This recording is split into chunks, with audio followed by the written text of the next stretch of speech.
Nah, hujah kedua yang mudah lagi menurut Quran itu begini. Sekarang misalnya ya, yuridu wa bikumul yusra, Allah itu menghendaki mudah. Itu kalau kita maknani, itu gampang. Misalnya begini, ya ini yang ada yang nyata dalam sejarah. Ada berhala terpahat dari batu, namanya Lata, Uzza, Manat, ya Lata, Uzza, Manat. Ada yang beberapa yang namanya nggak disebut Quran, kata Bal, kata apa? Oleh orang-orang kafir jahiliyah, Lata itu disembah, dikatakan Tuhan. Uzza juga dikatakan apa? Itu kata Allah. In hiya illa asmaun samaitumuha antum wa abakum, itu hanya nama yang kamu ciptakan. Makanya Allah ngendikan kalau barang tidak benar saya kaburos kalimatan takhruju min afwahih. Niki rungono nggih kanca-kanca terutama sing hafal Quran. Misalnya aku darani Mustafa iku ganteng, Mustafa iku sugih. Itu namanya kalimat yang keluar dari mulut saya, tapi hakikatnya kan tidak ada. Nyatane ora ganteng, nyatane ora sugih. Tapi ini menjadi kalimat karena kadung keluar dari mulut.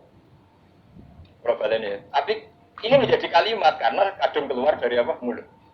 Saya bilang, wah Rukin itu rambutnya lurus, alim, ganteng, pinter. Ini hanya keluarnya kalimat yang keluar dari mulut, tapi kan nggak ada kenyataannya. Nah, ketika orang kafir bilang berhala itu Tuhan, itu kalimat yang keluar dari mulut. Nah, kalau hakikatnya ya batu, bukan Tuhan. Hakikatnya itu batu. Berarti namanya pangeran Lata Uzza itu batu apa pangeran? Nah, makanya kalau Allah mengkritik orang kafir, misalnya Allah dikatakan punya anak, Yesus itu Tuhan. Ketika Allah napa kaburas kalimatan takhruju min afwahim. Sungguh kalimat itu satu kalimat yang salah, tapi yang kadung keluar dari mulut mereka. Jadi nomor dua, ada kalimat yang memang benar.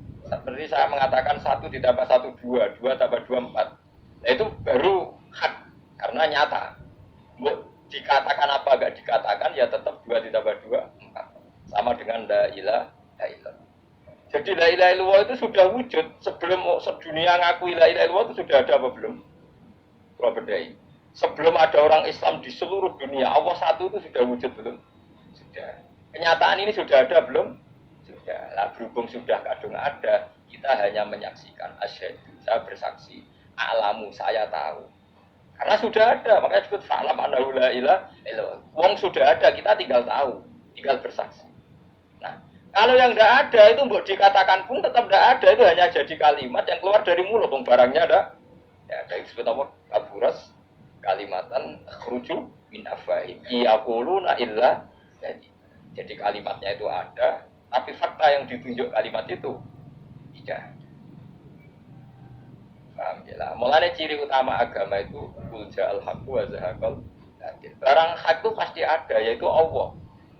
Barang batil ya pasti tidak ada. Pangeran telu itu tidak ada. Watu jadi pangeran itu ora. Santet ngasari dadi aku mati ku ora ono. Mulane kula nek santet wong ora tau donga tolak santet. Wong cara kula santet mboten nang.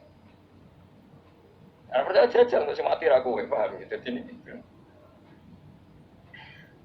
Memang enggak ada.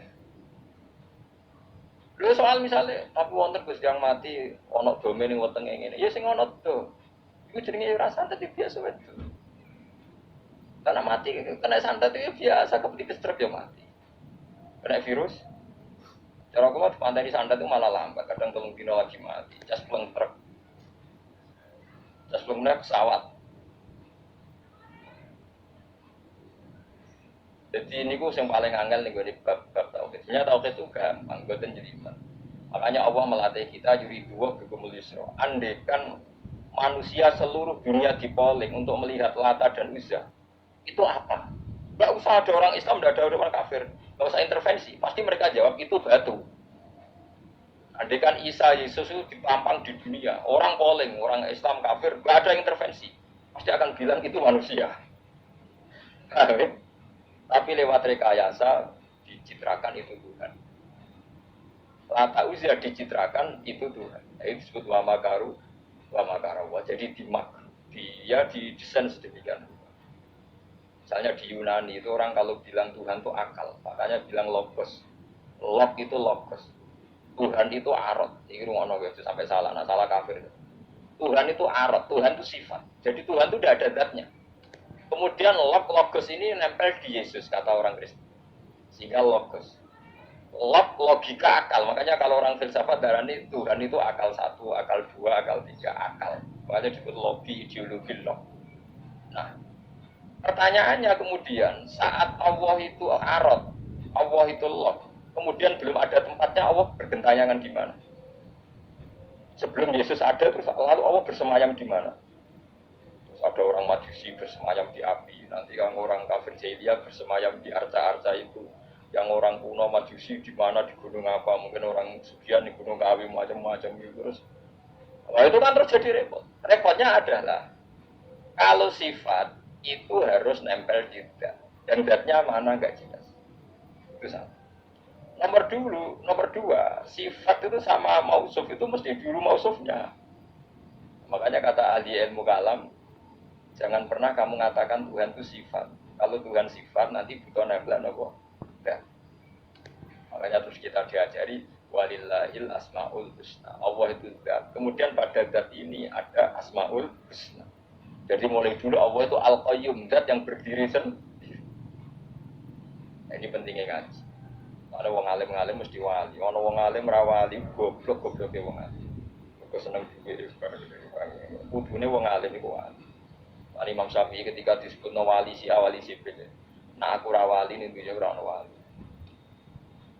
Idza lam takunil ulama auliya alillah fama ala wajil ardi min waliyin. Nah, ulama wis gak wali ning donya wis ora ono napa. Karena hanya ulama yang bisa menjelaskan kenapa harus ada tauhid. Nah, ulama ngerti logikanya. Falam annahu la ilaha illallah. Kamu tahu. Bisa diketahui itu karena barangnya sudah hak, sudah wujud. Kalau barangnya belum wujud kan tidak bisa diketahui. Misalnya begini. Berhala Lata Uzza itu yang bisa diketahui satu, bahwa itu batu. Karena batu itu wujud, batunya itu wujud. Tapi sifat ketuhanannya Lata Uzza tidak wujud. Makanya nggak bisa diketahui. Oh nggak wujud. Agar barang ra wujud kan nggak bisa nopo diketahui. Yang bisa diketahui hanya barang wujud. Makanya fa'lam annahu la ilaha illallah. Harus tahu. Tapi andai kan kita tidak tahu pun ya tetap Tuhannya Allah. Tahu atau tidak tahu. Nah, ini di sini Quran sering bilang kul aminu bihi aula tu'minu. Cek kowe iman cek ora iman enggak ada pengaruhnya bagi wujudnya Allah ning zaman azab.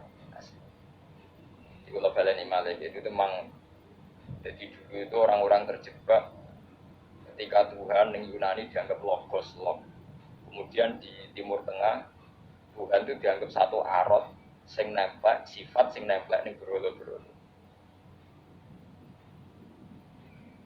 Kok ning gone daerah Majusi ning wasani sing nemplek ning nopo geni.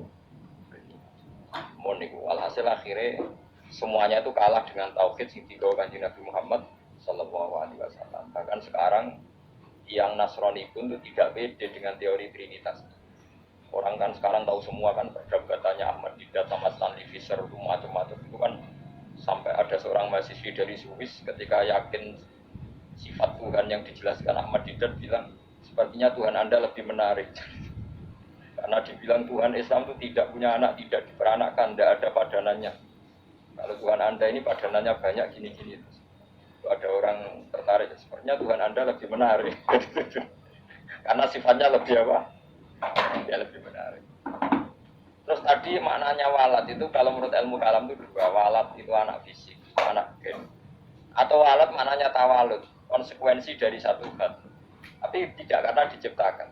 Itu tadi misalnya HP dan pulpen ini benturan itu menimbulkan suara. Suara ini diciptakan HP apa suara itu tidak ada yang menciptakan? Guna ilmu kalam itu. Nah, kamu bilang diciptakan HP, HP-nya suara. Suara ini diciptakan HP apa suara itu tidak ada yang menciptakan? Guna ilmu kalam itu. Nah, kamu bilang diciptakan HP, HP-nya sendiri tidak merasa menciptakan. Batu sama batu benturan terus ada suara. Kamu bilang diciptakan siapa? Diciptakan batu. Batunya takoi. Kamu yang menciptakan suara itu. Enggak, saya tidak punya akal loh. Paham ya? Nah, lalu yang menciptakan suara itu siapa? Suara itu udah ada. Yang ada itu kamu dengar suara. Pokoknya kupingem darani ngono iku swara. Tapi nak cara akal darani sing ngono apa ya watu. Watune kok benturan. Iki cara ilmu kalam. Lah suarane piye kupingku swara. Ya sudah begitu aja dah. Jangan sampai kamu menganggap kejadian alam ini kebetulan. Itu gue yang melukai tauhid. Semua alam raya ini diciptakan secara sengaja dengan irodah oleh Allah Subhanahu wa Ta'ala. Jadi lam yatawallat min wujudihi syai'un. Jangan sampai kamu berkeyakinan setelah Allah wujud otomatis makhluknya wujud. Berarti wujudnya makhluk tanpa kehendak. Itu keliru. Itu ya termasuk tawalud. Kalau kamu meyakini begitu berarti terjadi keyakinan apa? Tawalud. Setelah ada Allah otomatis makhluknya itu ya dosa besar. Kafir. Karena cuma dosa besar lah tidak apa.